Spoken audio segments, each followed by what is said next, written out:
Salut à tous, je vous retrouve pour une nouvelle vidéo que je suis super contente de vous tourner puisqu'il s'agit de la vidéo de ma palle pour le challenge Romantaisie de Nina. Je vous mettrai le lien de sa chaîne en barre d'infos où elle explique le challenge. Il se déroule du 15 février au 15 avril. Bien sûr, je suis en retard.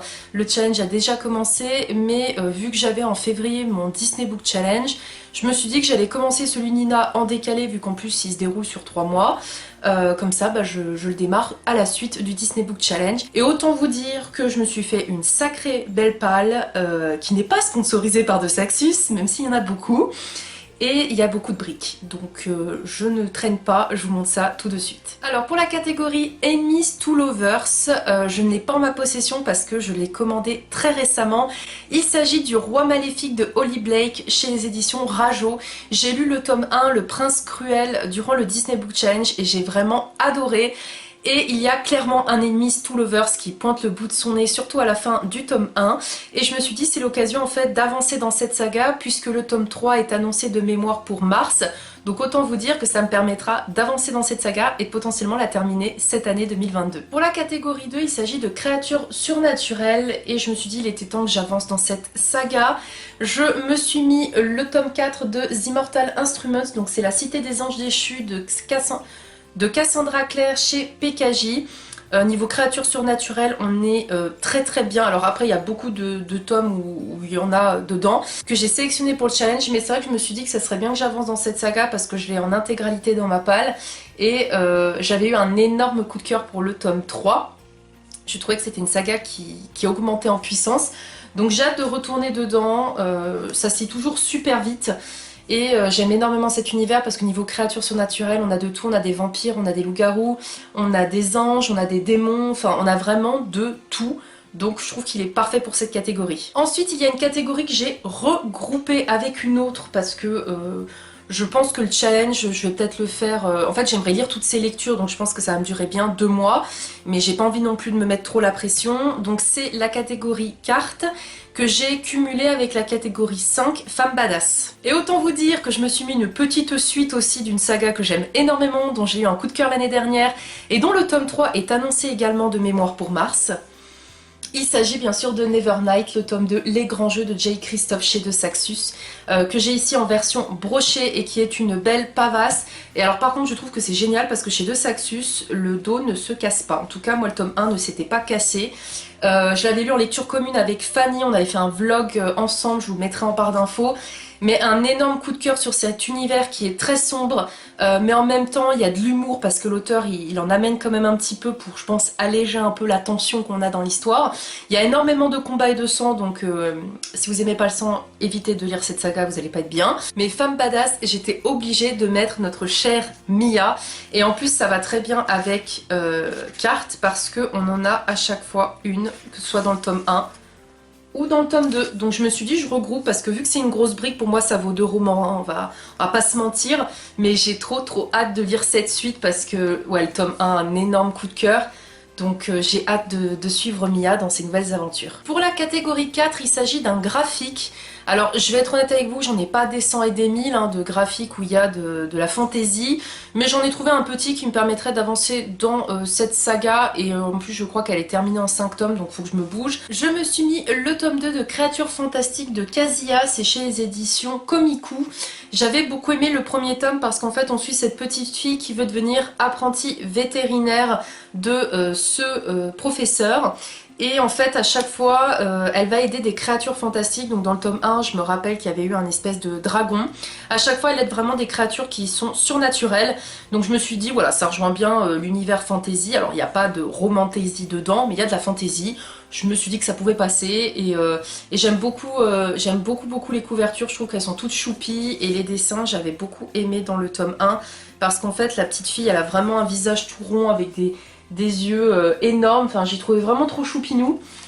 Et c'est une petite saga en 5 tomes, donc voilà, je me dis comme ça j'avance dedans. Pour la catégorie 6, c'est auteur ou personnage de couleur, et pareil, c'est un livre que j'ai pas encore en ma possession parce que je l'ai commandé récemment, j'ai craqué. Il s'agit de Le Chant des Sans Repos de Roseanne A. Brown, et c'est chez les éditions De Saxus aussi. Je l'ai pris en broché, pas en relié, parce qu'en fait moi je me suis dit que maintenant les De Saxus Je les prenais en relié quand il y avait une jaquette. Il y a juste, j'avoue, Crescent City et justement Nevernight où je les avais pas trouvés en relié, donc je les avais pris en brochet. Mais c'est vrai que sinon j'aime bien prendre quand il y a une jaquette en relié pour de Saxus. Donc là je me la suis pris en brochet et autant vous dire que j'ai hâte de lire ce tome là, parce qu'on en avait parlé avec Fanny lors des sorties livresses, que justement de quand il est sorti, je crois qu'il est sorti il y a peut-être 1 ou 2 mois, de mémoire 2 mois. Et il m'intrigue énormément parce qu'on est sur le folklore africain. Je suis hyper curieuse parce que je suis sûre qu'on va avoir des histoires de sorcellerie, de choses comme ça. Je suis hyper intriguée, il me fait énormément envie. Pour la catégorie 7 LGBTQIA+, je me suis mis un favori de Nina que je n'ai pas réussi à lire pour le Disney Book Challenge. Il s'agit de Sorcery of Songs de Margaret Rogerson chez les éditions Big Bang. Alors dedans de mémoire on a de la bisexualité et je crois de l'asexualité. Voilà, je crois qu'on a des personnages comme ça dedans de mémoire. Et c'est un favori de Nina et en même temps je me dis faut vraiment que je le sorte, ça fait 2 fois que je le mets dans des pales et j'arrive pas à le lire. Donc autant vous dire que lui va faire partie de mes priorités pour le challenge Romantasy parce que c'est inadmissible que j'ai toujours pas lu.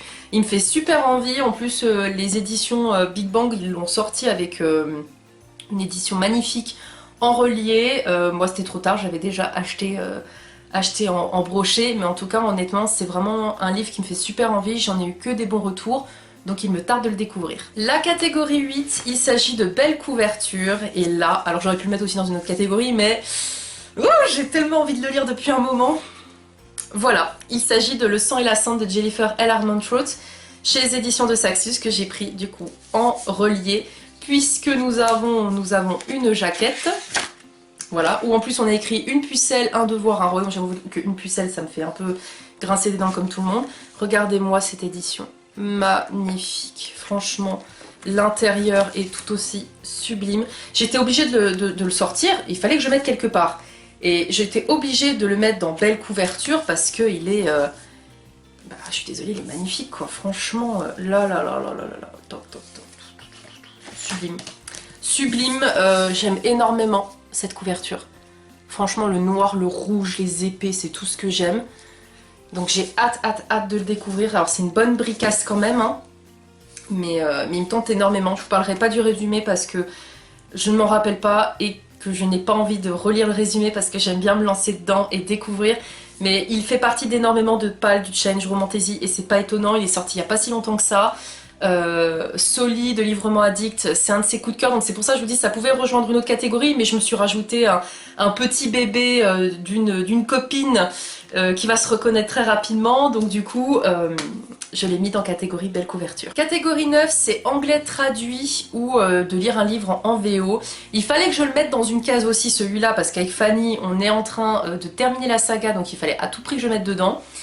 C'est bien sûr La Meute du Phénix, le tome 8, Dominic Blake, de Susan Wright, chez les éditions Milady. Donc c'est le 8e et dernier tome de la saga. Et alors j'aurais pu le mettre avec Créatures surnaturelles, on est d'accord, mais comme je vous dis, je voulais me sortir un maximum de livres de ma palle. Et je voulais pas le mettre dans 2 catégories, celui-là, parce que voilà, parce que c'est La Meute du Phénix, ça se lit tout seul. Je ne verrais pas mettre 10 ans à le lire. Mais celui-là, il fait partie aussi de ma palle prioritaire dans ce challenge, parce qu'il faut à tout prix que je termine avec Fanny, puisque on va vous en parler très prochainement. J'ai hâte quand même de le lire parce que c'est le tome sur Dominique et c'est le tome qu'on attendait le plus avec Fanny parce que c'est le personnage de la saga qui est haut en couleur, donc autant vous dire que j'ai hâte de me plonger dedans pour le découvrir. Et enfin, numéro 10, il s'agit d'un fan d'un booktuber et donc là je vais faire plaisir à Fanny parce que depuis le temps qu'elle me dit « Charlène, il faut que tu le lises, bouge-toi les fesses, qu'est-ce que tu fous ?» Fanny, je t'ai écouté et bien sûr j'ai mis Crescent City, le tome 1 de Sarah Gimas, donc c'est Maison de la Terre et du Feu chez De Saxus, c'est... c'est une brique, purée, j'en peux plus. Je me suis mis que des briques entre Nevernight, Le sang et la cendre, Crescent City. Quand je vous dis que je veux pas m'éterniser non plus, je mets pas plus de bouquins, il y a une raison, c'est que ça déjà ça en vaut 3. Ça en vaut 3, mais écoutez, c'est du Sarah Gimas. Tellement un énorme coup de cœur pour Akotard que je fais confiance à la plume de Sarah Gimas pour me transporter dans une autre saga. Fanny qui a eu un coup de cœur me conforte dans l'idée qu'à mon avis c'en sera un pour moi. Et vu qu'elle arrête pas de me bassiner à me dire il faut que tu le lises, et je vais me dépêcher parce qu'en plus le tome 2 est sorti en VO. Donc ça veut dire que potentiellement De Saxus va sûrement le sortir cette année en VF. Donc ça sera l'occasion en fait que je ne perde pas trop de temps dans mes sagas, que j'avance. Mais je pense que je vais faire comme Fanny et je vais me le prendre aussi en e-book parce qu'il est tellement énorme. Et pareil, alors j'ai pas peur de casser, comme je vous disais, la tranche parce qu'en fait, avec de Saxus, je trouve que c'est assez solide. Mais par contre, c'est le poids du bouquin, quoi. Oh là là là là, il est super lourd, donc c'est pas hyper pratique pour lire. Mais après, d'un côté, ça m'embête, parce que quand je prends un livre en papier, j'aime bien le lire en papier, mais je verrai. Je verrai si j'arrive à lire un maximum en papier, et au pire, si je vois au bout d'un moment que le poignet il lâche, et ben je le prendrai en e-book. Mais lui aussi, j'ai vraiment envie de le lire. De toute façon, tous les livres que je vous ai mis, je me challenge de vraiment tous les lire, quitte à déborder un peu sur le challenge de Nina. De toute façon, Nina, je sais qu'elle s'en fout. Pour elle, le but, c'est qu'on se fasse plaisir aussi. Donc, je me suis dit, bah, je me mets des grosses bricasses. Cette vidéo est maintenant terminée, j'espère qu'elle vous aura plu. N'hésitez pas à me dire vous aussi si vous participez au challenge Romantaisie Nina, et du coup bah, n'hésitez pas à mettre le lien de vos pals en barre d'infos parce que je suis assez curieuse. Et de toute façon du coup vous verrez ces lectures dans les prochains suivis lecture. Je vais pas faire de vlog, je préfère retourner sur un format suivi lecture. Donc vous verrez mes avis au fur et à mesure, mais j'ai trop hâte. Il me reste plus qu'une lecture du Disney Book Challenge pour terminer mon challenge en ayant validé les 4 menus, et ensuite j'enchaîne directement avec le challenge Romantaisie et j'ai hâte de découvrir des nouveaux coups de cœur parce que je le sens là. Je le sens qu'il y a des coups de cœur qui m'attendent, je le sens qu'il y a des personnages qui vont me prendre aux tripes, donc je suis trop contente et je vous dis à très vite pour de prochaines vidéos. Salut!